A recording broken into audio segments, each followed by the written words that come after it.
warahmatullahi wabarakatuh. Hordoftoonni chaanala Injiinar Fandishee Maruunde keessanuu Araancanaas learning language waan jiru qabadhee dhufee jira. Learning language focusing on Arabic and Afaan Oromoo and English. Barnoota afaanii Afaan Oromootii fi Ingiliffaa fi English irratti hundaa'ee dhufee asirratti jechoota garaagaraa vocabulary garaagaraa waliin ilaalla. vocabulary istimaa biiqaamatik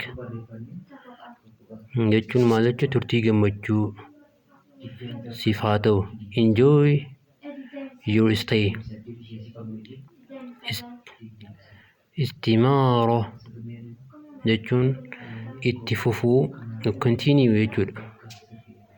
Istimaa dhaggeeffachuu listen. Istimaa hiik pardon forgiveness dhiifama irra darbuu fi hafuutu gochuudha. Istihaalak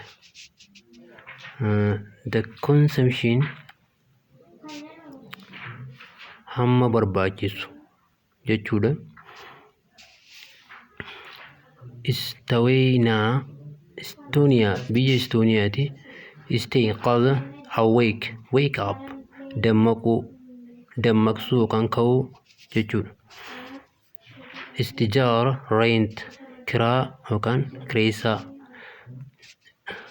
Leasehold ergisaa jechuudha. Big hair biskileetii kireessuu. Istijaaratun daarijatun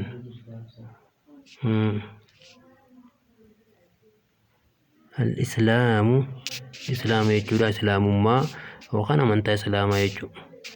Yookaan peace jechuun nagaa jechuudha. Ism jechuun maqaa. Name jechuudha. Ismuka maa ismuka what's your name maqaan kee eenyu. Ismul mother's name maqaa haadha. Ismul haaq gosa qubeeffamaa.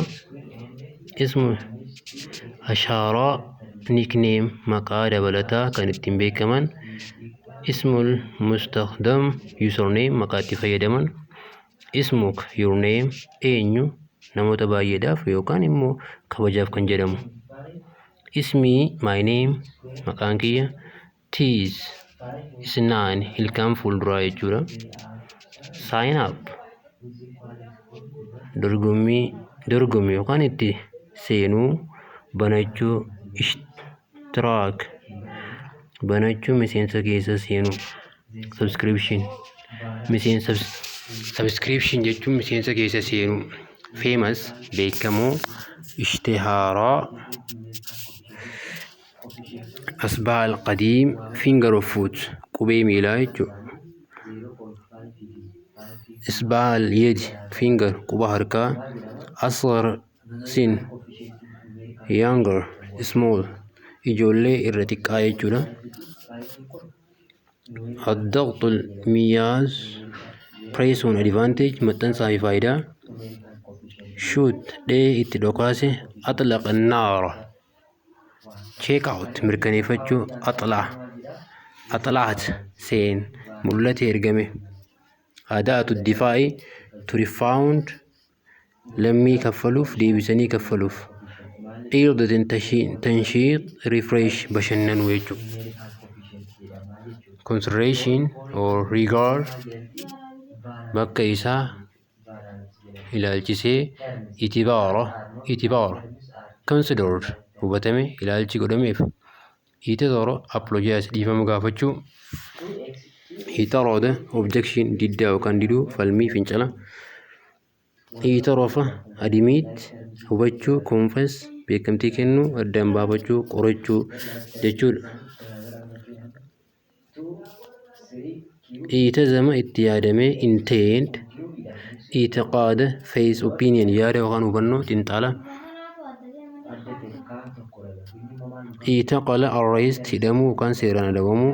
Itamada adopt kan sunneeffame kan mijjeeffame jechuudha.